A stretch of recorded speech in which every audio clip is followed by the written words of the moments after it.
So yesterday I saw the news that Muddy Water has a short position of YY, and it has also released its short selling research report, which is around 71 pages.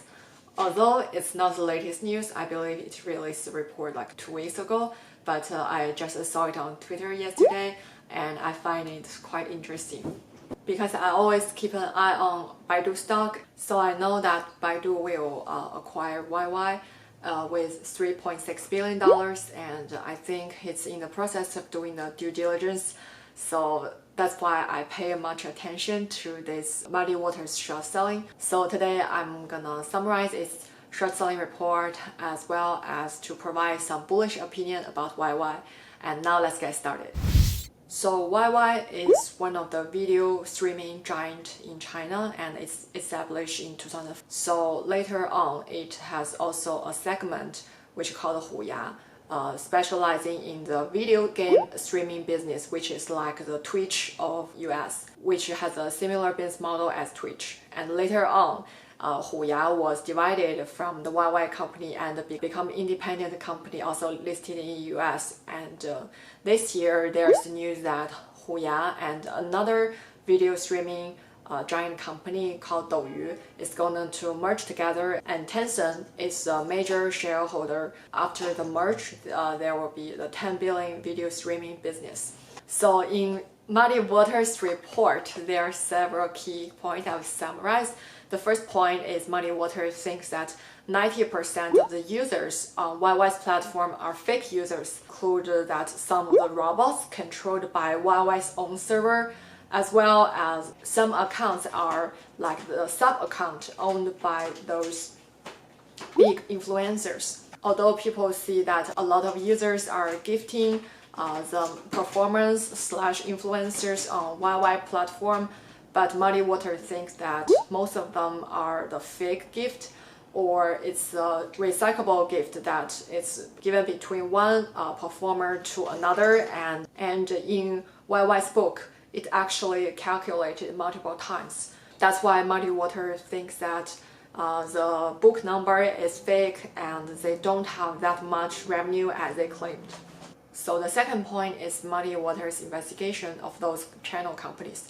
So in YY streaming platforms, there are several like channel companies who is like the agent for those big influencers. So they help the management those influencers behind, as well as to help them to do the promotion, and also they would split the revenue with those influencers. So Muddy Water found that in the public data about their revenue reporting for those biggest channel companies, their revenue incomes is only 1/5 as the revenue is recorded on YY's platform.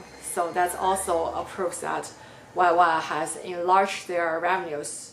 Some of the revenue is not real.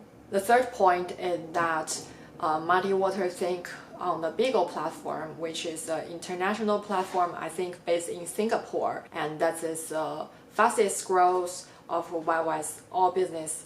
So Muddy Water think that 80% of the figure is fake, and 60% of users is actually robots controlled by YY's server. And the fourth point is that they look at YY's financial data and they saw that the cash amount at the end of 2008 is not consistent. They have questioned whether YY really have the enough cash they has claimed. I think it's about 2 billion cash on hand. And the last point is that because Muddy Water has done the investigation for a year, and they realized that during the early this year when there's a lockdown in Wuhan city, there's a lot of users in Wuhan city that they are claimed as paid users, but actually their IP has jumped from city to city. But since there's a lockdown at that time, it's impossible for people to travel from one city to another. So that also may show that those are fake users, and that's either something created by the robot or by the channel company, and that's not the true paid users that will really contribute to the revenue to the company.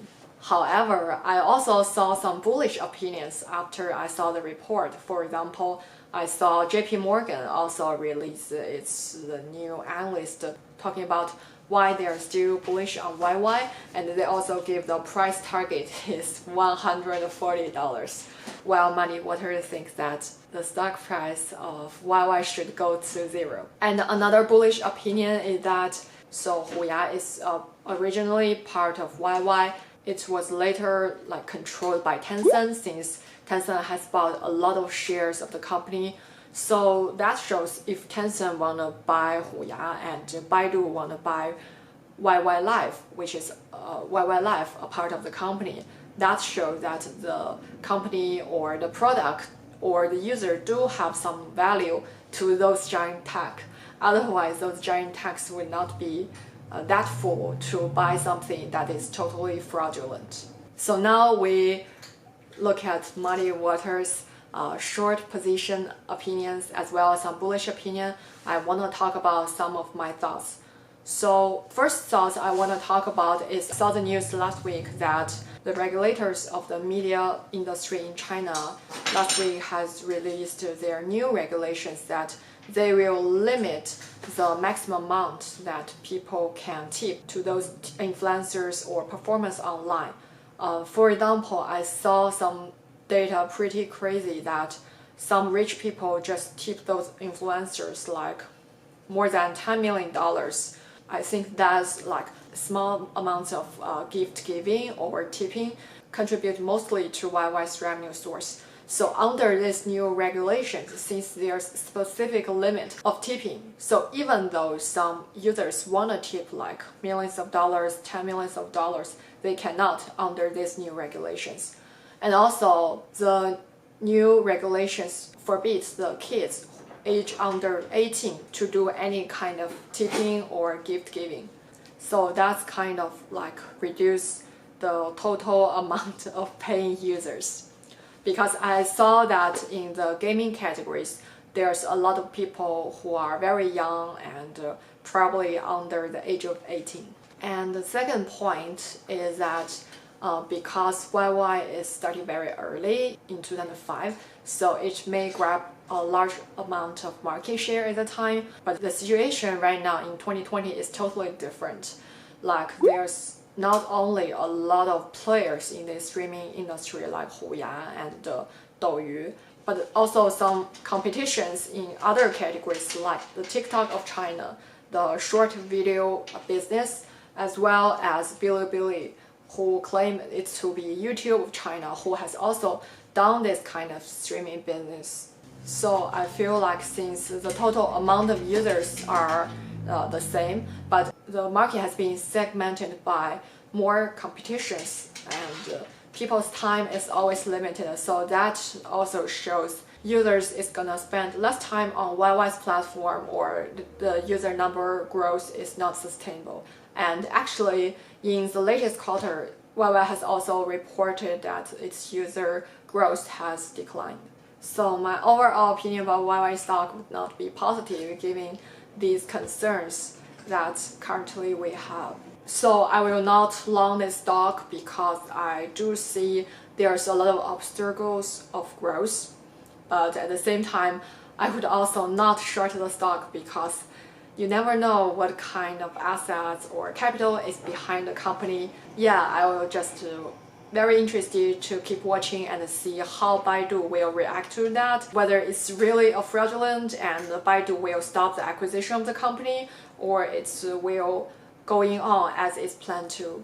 Please let me know what you guys are thinking, and I will talk to you guys very soon.